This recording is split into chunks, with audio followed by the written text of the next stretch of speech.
नमस्कार, मैं हूँ श्वेता झा और इस वक्त मैं मौजूद हूँ द मिलियनेयर क्लब मीट में। जी हाँ, मिलियनेयर क्लब मीट इस बार खास है और कई मायनों में खास है क्योंकि गोल्डन अपॉर्चुनिटी इस बार लोगों को मिलने जा रही है। उसके बारे में हम आपको बताएंगे, लेकिन उससे पहले बता दें कि बड़ा बिजनेस ने एक बार फिर से लोगों के सामने अपार संभावनाएं पेश की है। लोगों को फिर से ये यकीन दिलाने की कोशिश की है कि आप सपने तो देखो, साकार यहाँ हम आपको करके दिखाएंगे।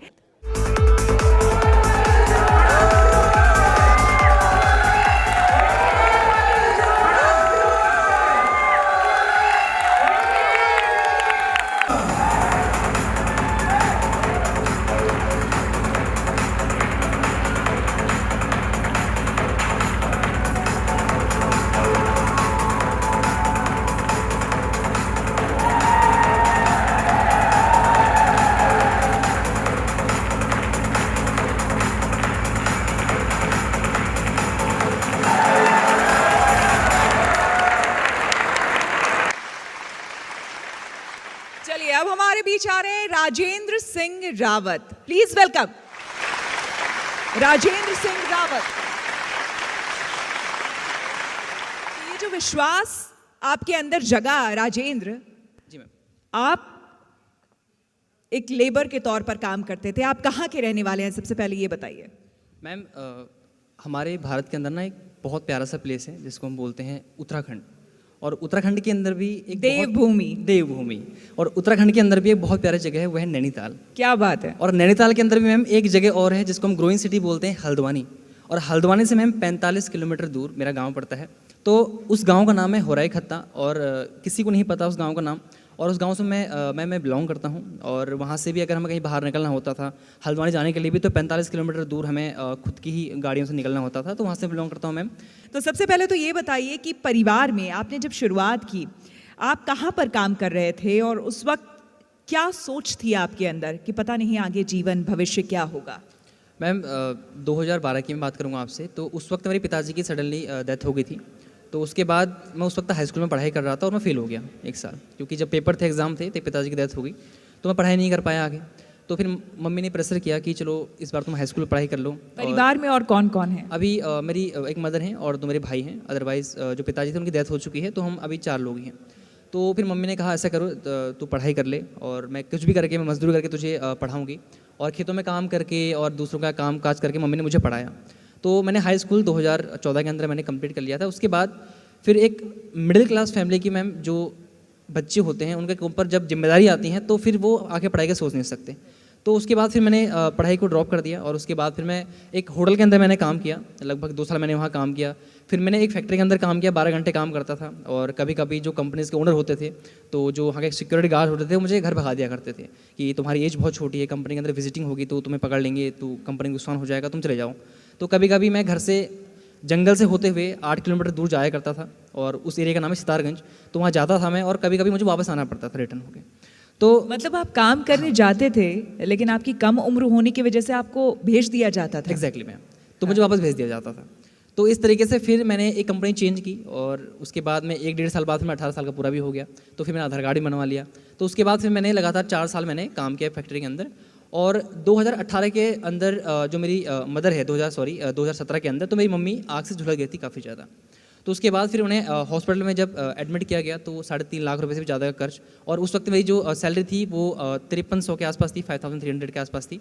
उसमें से PF कट के उतनी मुझे मिला करती थी। अगर मैं 28 दिन पूरा जाता तो ही मुझे उतने मिलते थे। तो अब उस इंसान के लिए 3.5 लाख रुपये के ऊपर हमारे ऊपर कर्ज भी हो गया। और 2019 के अंदर फिर मैंने कंपनी जाना छोड़ दिया। पता नहीं, उस समय मैं एंटरप्रेन्योरशिप की जो वीडियोस थी, विवेक सर की वीडियोस थी, काफ़ी देखा करता था, काफ़ी फॉलो करता था और सर की तरह बोलने का प्रयास करता था। मतलब आप जिस इलाके के बारे में बता रहे हैं, मुझे लगता है कि यहाँ बैठे हुए बहुत सारे लोग जानते भी नहीं होंगे। सुना है कभी नाम जहाँ से ये आते हैं? मतलब वहाँ भी डॉक्टर विवेक बिंद्रा की वीडियोस लोग देखते हैं। जी। और मैम, क्या बात है भाई, ताली हो जाए। तो 2020 के अंदर जब लॉकडाउन लगने वाला था, उससे पहले ही मैंने IBC के बारे में कुछ सुना था, लेकिन मैंने उतना इंटरेस्ट शो नहीं किया था क्योंकि इन्वेस्टमेंट लगती थी। तो उसके बाद जब 2020 के अंदर ही how to start a startup का जब विवेक सर का प्रोग्राम हुआ, तो उसको मैंने अटेंड किया, वो भी पेड़ की डाल में बैठ के, क्योंकि पेड़ की डाल के ऊपर, टॉप के ऊपर मैंने नेटवर्क आता था। exactly. क्या बात है, पेड़ की डाल पे बैठ करके अटेंड किया है। जी। तो मैंने उसको जो डोंगल होता है उसको मैंने ऊपर रख दिया, पेड़ में बांध के रख दिया ऊपर, और नीचे मैं डाल के बैठ के मैंने आराम से उसको अटेंड किया। लगभग 1.5-2 घंटे का वेबिनार था। तो वहाँ मुझे आईबीसी के बारे में पता चला। तो एक अंदर से एक हिट हुआ कि शायद हो सकता है मैं इसमें कुछ कर जाऊँ, क्योंकि मुझे थोड़ा सा, मैं एक ऐसा इंसान था कि मैं बैठे बैठे काम करना चाहता था, और मैं घर में बोल चुका था कि मैं कंपनी नहीं जाऊँगा, और ऑलरेडी 1.5 साल से मैं घर में बैठा हुआ था। तो फिर जब मैंने आईबीसी के बारे में सुना और जब मैंने पता किया तो काफ़ी इन्वेस्टमेंट थी, और एक 5,000 कमाने वाले इंसान के लिए मैम वो शायद 70-80 हज़ार रुपये देना वो मेरे बस की बात नहीं थी, मैं बी ऑनेस्ट बोलूँगा यहाँ पर। तो उसके बाद जब मैंने घर में मम्मी से कहा तो मम्मी ने कहा बेटा देख, ये बड़े बड़े लोगों को काम होते हैं, जिनके पैसे होते हैं वही ये कर सकते हैं। ऑलरेडी मैं कई जगहों पर पैसे फंसा चुका था पहले ही, और काफ़ी कर्ज और करवा चुका था। तो मम्मी ने कहा अब देख तू मत कर, तू कहीं कंपनी चले जा। और जब घर वालों ने काफ़ी प्रेशर किया तो मुझे लगा शायद मुझे कंपनी चले जाना चाहिए, तो फिर मैंने वो ड्रॉप कर दिया। शायद मार्च अप्रैल के बीच में वो सेशन हुआ था, तो मैंने ध्यान नहीं दिया। तो फिर मैंने जब लॉकडाउन बढ़ता गया, तो उसके बाद फिर मैंने 2020 25 दिसंबर के अंदर मैंने आईबीसी ज्वाइन किया, और वो भी मैंने अपनी जो मदर थी उनकी मम्मी ने अपने जो शादी में उन्हें गहने मिले थे उनको उन्होंने सेल किया, और देन मुझे फिर आईबीसी बनाया। तो उसके बाद मैंने काम करना स्टार्ट किया मैम, और 25 दिसंबर 2020 को मैं एज अ आईबीसी बड़ा बिजनेस के अंदर एनरोल हुआ और वहाँ से काम करना स्टार्ट किया। और आज कहाँ पर पहुँच गए? मैम आज मैं तकरीबन 2 करोड़ का बिज़नेस हम कर चुके हैं, और उसी के साथ साथ यूट्यूब के ऊपर 60,000 से भी ज़्यादा लोगों को आज मैं सिखा पाता हूँ, स्किल सेट के ऊपर, माइंड सेट के ऊपर ट्रेनिंग दे पाता हूँ। 60,000 से ज़्यादा लोगों को? और आपकी उम्र क्या है? अभी मैम 23 साल, 23। 23 साल जी। 23 साल में 2 करोड़ का बिजनेस 60,000 से ज़्यादा लोगों को सिखा रहे हैं, और क्या चाहिए यार? Many congratulations once again. Thank you so much. रुक करते हैं डॉक्टर विवेक बिंद्रा का, mentor and business guru. Doctor Vivek Bindra, बहुत स्वागत है आपका। धन्यवाद, थैंक यू वेरी मच। आज तक के सारे व्यूअर्स को मेरा नमस्कार। डॉक्टर बिंद्रा, आपके बारे में बहुत सुना, खास करके अभी जो हमने प्रोग्राम किया है वहां पर लोगों से। ये बताइए कि ऐसा ये मैजिक आप क्या करते हैं, ये कैसा मैजिक करते हैं कि वो इंसान, वो शख्स जिसके पास कोई इंफ्रास्ट्रक्चर नहीं है, जो बिजनेस के बारे में सही उसको तालीम नहीं है, उसके बावजूद वो इस मुकाम तक पहुंच जाता है? How it is possible? देखिए, हमारी जो इंडस्ट्री थी जब मैं इसमें ज्वाइन किया था, वो फ्रीलांसर्स की इंडस्ट्री थी, ट्रेनर्स की इंडस्ट्री थी, प्रोफेशनल्स की थी। डॉक्टर की समस्या भी यही होती है, वो जितने पेशेंट देखेगा उतना पैसा कमाएगा। लॉयर की समस्या भी यही है कि वो जितनी कोर्ट में हियरिंग करेगा उतना पैसा कमाएगा। एस्ट्रोलॉजर जितनी पत्री देखेगा, टीचर जितना पढ़ाएगा, ऐसे ही मोटिवेशनल स्पीकर या कॉर्पोरेट ट्रेनर जितने ट्रेनिंग प्रोग्राम लेगा उतना पैसा कमाएगा। बट आई थिंक मेरा इंस्पिरेशन ज़्यादा हार्वर्ड, बॉटन और लंदन स्कूल ऑफ बिजनेस में एक सब्जेक्ट आता है जिसको बोलते हैं pipe business versus platform business.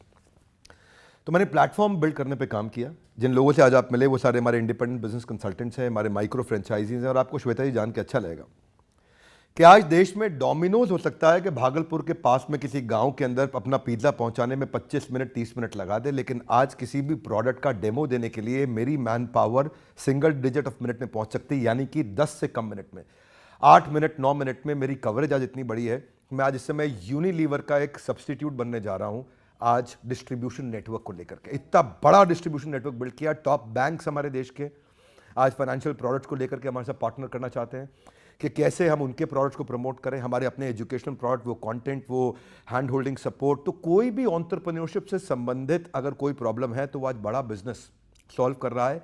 Tier 3, tier 4, tier 5 जहाँ असली भारत बसता है, जो कि इंडिया नहीं है। इंडिया केवल top 10 cities of the country है, असली भारत बहुत बड़ा है। और इस असली भारत के अंदर जो ग्रोथ रेट इस समय जो चाइना ले रहा है, उससे ज़्यादा पॉसिबल ग्रोथ रेट हमारे पास पॉसिबल है। अगर हम जो रियल इंपैक्ट आएगा वो तभी आएगा जो 100 करोड़ लोग जो पीछे कहीं छुपे हुए हैं, दबे हुए हैं, अगर हम उनको उठाएं।